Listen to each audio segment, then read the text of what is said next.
मालूम होगा, अपना इतिहास में जाइए। इतिहास जो हमारा है, उस इतिहास में दलितों की बहन बेटियां जो थीं, उनके साथ क्या जुल्म किया गया है मुगलों द्वारा, ये इतिहास आपको मालूम होना चाहिए। रामजी लाल सुमन ने एक सवाल और दाग दिया, इससे भी आगे रामजी लाल सुमन कह रहे हैं कि आप जब मस्जिदों के नीचे मंदिर ढूंढे जाएंगे तो थोड़ी सी खुदाई और भी कर लो। 84,000 बौद्ध स्तूप थे, वो भी कहीं ना कहीं बौद्ध विहारों को तोड़ करके मंदिर बने।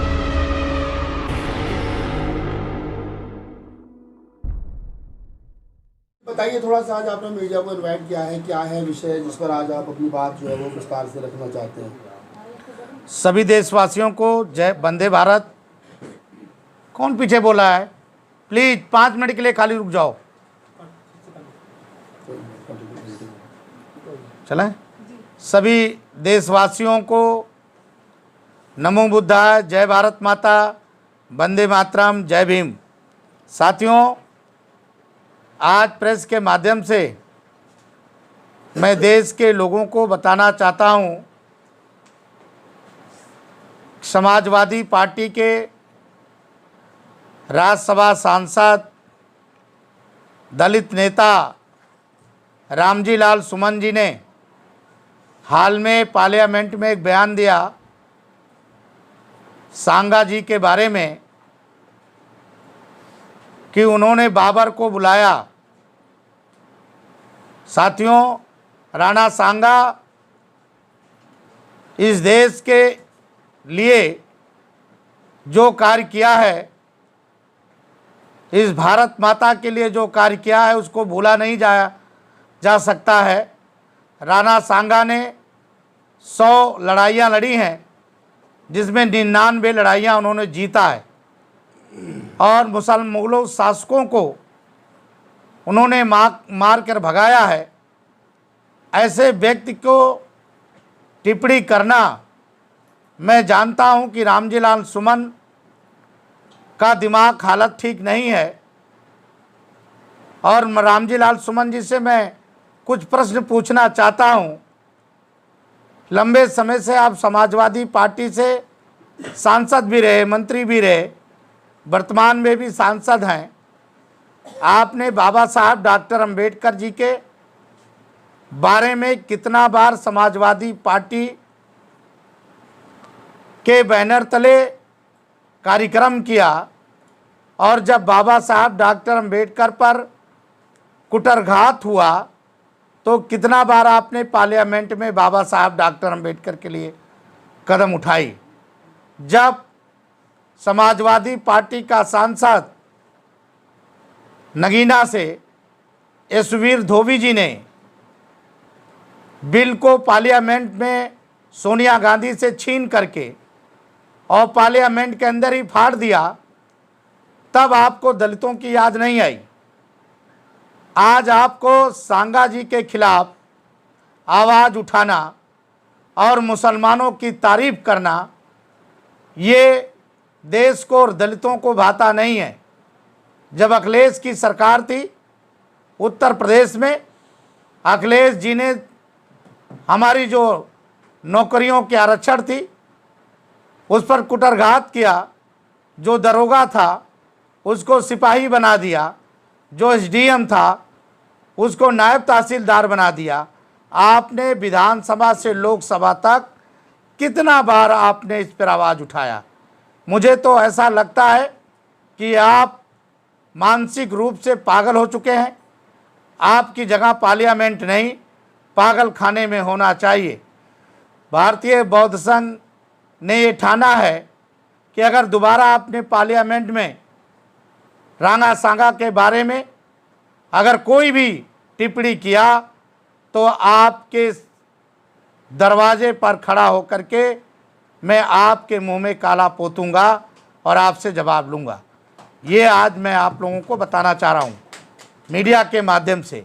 मीडिया भारत की चौथी स्तंभ है जो आप तक पहुँचाएगा, और मीडिया जो आपने किया है उस कार्य को लोगों तक पहुँचाएगा। आपने देश में जो इस तरह की जो घटना आपने डाला है, ये देश के लिए बहुत घातक है। मेरा दूसरा सवाल है, भारत के प्रधानमंत्री भारत के गृह मंत्री महोदय जी से और ख़ास करके दिल्ली की मुख्यमंत्री जी से कि दिल्ली में जितनी भी लुटियन जोन है या दिल्ली के अंदर जितने भी मुसलमानों के नाम पर, मुग़लों के नाम पर रोड है या कोई स्कूल कॉलेज है, उसका जल्दी से नाम बदला जाए, लाल किला का भी नाम बदला जाए। इसलिए साथियों, नहीं तो हम लोग इस देश में जिन लोगों ने हमारी बहन बेटियों की इज्जत लूटी है, हमारी बहन बेटियों को मजबूर किया है मुग़लों ने, हम आपको बर्दाश्त नहीं करेंगे। तीसरी मेरी सवाल है भारत के गृह मंत्री और प्रधानमंत्री जी से कि जल्दी से जल्दी पार्लियामेंट के अंदर में बिल लाया जाए, जो बिल लंबे समय से पड़ा हुआ है। ज़मीन का जो ज़मीन है इनका, जिन्होंने मुसलमानों ने कब्जा किया है, हर जगह वक्फ बोर्ड का जो ज़मीन है मुसलमानों ने कब्जा किया है। और दिल्ली में जितने अनथराइज दरगाह बने हैं उन दरगाहों को भी हटाया जाए, ऐसा मेरा मांग है मीडिया से के सामने से माननीय देश के प्रधानमंत्री और गृह मंत्री जी पर। धन्यवाद। बनते जी एक सवाल ले लेते हैं। सवाल ये है कि मायावती जी ने ट्वीट किया है, मायावती जी ने कहा है कि समाजवादी पार्टी दलित नेताओं को आगे करके कहीं ना कहीं जहर उगलवाने का काम करती है, तो आप मायावती की बात से इत्तेफाक रखते हैं?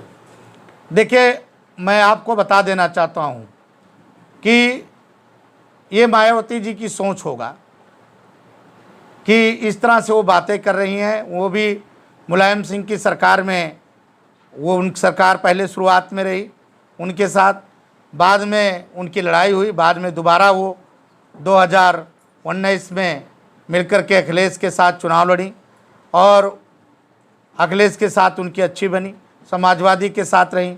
3 बार भारतीय जनता पार्टी ने उनको मुख्यमंत्री बनाया।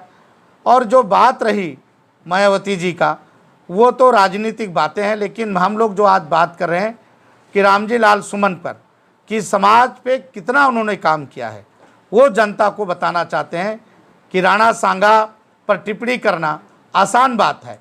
आज पूरे देश में जो करणी सेना है और जो क्षत्रिय सेना है वो रामजी लाल सुमन का विरोध कर रहा है, और कुछ छुटपैये नेता जो दलित समाज के हैं वो भी रामजी लाल सुमन का समर्थन कर रहे हैं। मैं पूछना चाहता हूं नेताओं से कि वे रामजी लाल सुमन से आपने कभी पूछा कि आपने डॉक्टर अंबेडकर पर कभी आपने फंक्शन कराया?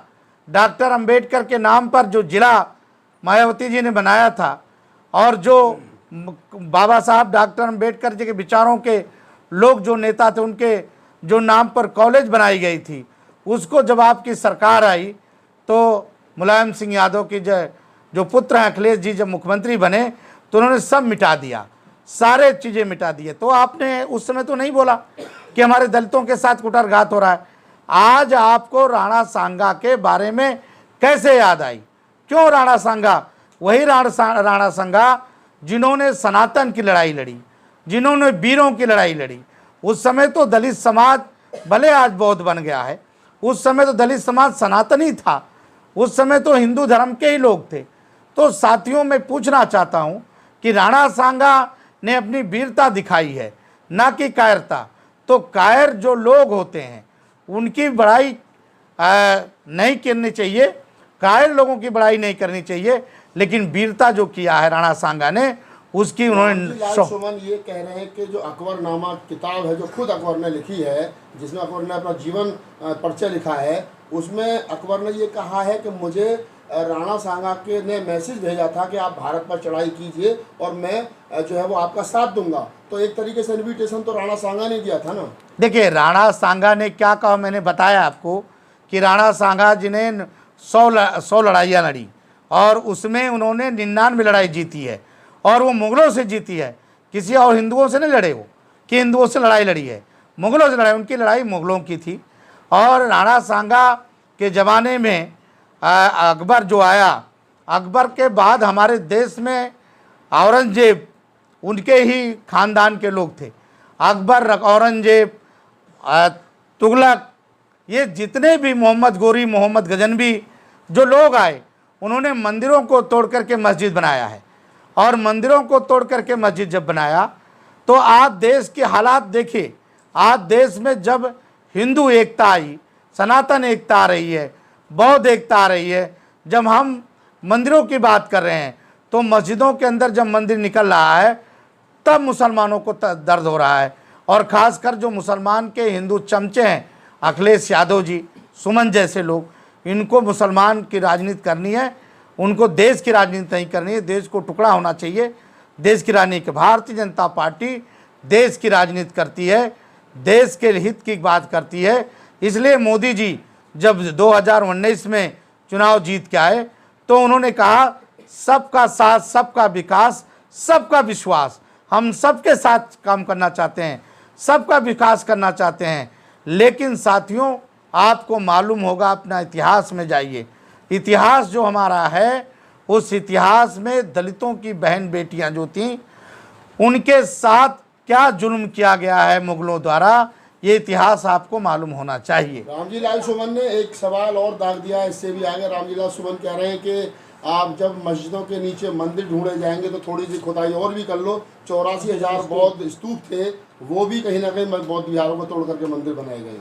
देखिए, उस समय तो बौद्ध के जो समकालीन थे, जितने भगवान बुद्ध के मंदिर थे और हिंदू मंदिर थे, उस समय तो मुगलों ने सबके मंदिर तोड़े। तो बुद्ध की भी मूर्ति निकलती है और हिंदू की मूर्ति निकली जाती है। चाहे अंदर खुदाई करो, चाहे ज़्यादा खुदाई करो, चाहे बाहर खुदाई करो, भारत सरकार उसकी पूरी जांच कर रही है। अभी उत्तर प्रदेश से ये सब चालू हुआ है, पूरे देश में ये होना चाहिए, ये मैं भारत सरकार से मांगता हूँ। सवाल लेते बनते जी, एक आखिरी सवाल है, आपको लगता है कि उस समय जो 500-600 साल पहले हम जो जिक्र कर रहे हैं इतिहासकार, वो राजाओं की लड़ाई थी या हिंदू और मुसलमानों की लड़ाई थी? देखिए, राजाओं की देखा गया, मैंने भी इतिहास पढ़ा है, बहुत सारे राजाओं, मुस्लिम राजाओं के पक्ष में हिंदू राजा लड़े, बहुत सारे हिंदू राजाओं के पक्ष में मुस्लिम राजा भी लड़े। तो वो राजाओं की लड़ाई थी, राजपाट की लड़ाई थी, या सनातनी या मुस्लिम या हिंदुओं की लड़ाई थी? नहीं, उस समय जो लड़ाई लड़ी गई वो जनता की लड़ी गई, देश की लड़ी गई। और जब मुसलमानों ने हम लोगों का आक्रमण किया तो हिंदुओं ने उसका आक्रमण को झेलने के लिए लड़ाई लड़ी है। आपको मालूम होगा, सांबाजी जो छत्रपति शिवाजी के पुत्र थे, सांबाजी, उन्होंने, मुसलमानों ने उनको, औरंगजेब ने किस तरह से उनको मारा, किस तरह से उनके साथ घृणा करने, उनकी आंखें नाकें सब निकाल ली गई। और लास्ट में आपको मालूम होगा कि सिकंदर लोधी ने गुरु रविदास को भी बंद किया और गुरु रविदास जी से भी कहा क्या मुसलमान बन जाइए, लेकिन गुरु रविदास मुसलमान नहीं बने। तो उनको कहा गया कि आप जो है अगर मुसलमान नहीं बनेंगे तो मरे हुए जो जानवर हैं उनकी खाल आपको निकालना पड़ेगा। गुरु रविदास ने उसको माना कि मैं खाल निकालना मुझे पसंद है, लेकिन मुझे मुसलमान नहीं पसंद है। आपको मालूम है, मुसलमान जो सुन्नी मुसलमान है, ये सुन करके डर के, यानी उनके मुसलमानों के तलवार को देख करके कांप करके मुसलमान बन गए। लेकिन हमारे देश के वीर जवानों, राणा सांगा जैसे, छत्रपति शिवाजी महाराज जैसे और संभाजी महाराज जैसे लोगों ने लड़ाई लड़ा और देश में मुगलों को मार मार के भगाया। आज देश में, इस देश का प्रधानमंत्री एक शेर है, देश का गृह मंत्री एक शेर है, उत्तर प्रदेश का मुख्यमंत्री एक शेर है। मैं कहूँगा कि जिस तरह से हमारे पूर्वजों के साथ इन लोगों ने जुल्म किया है, हम उस तरह से इनके साथ कोई व्यवहार नहीं कर रहे हैं। हम केवल इनको अपनी भाईचारा के साथ रखना चाहते हैं, इनसे हमारा कुछ नहीं।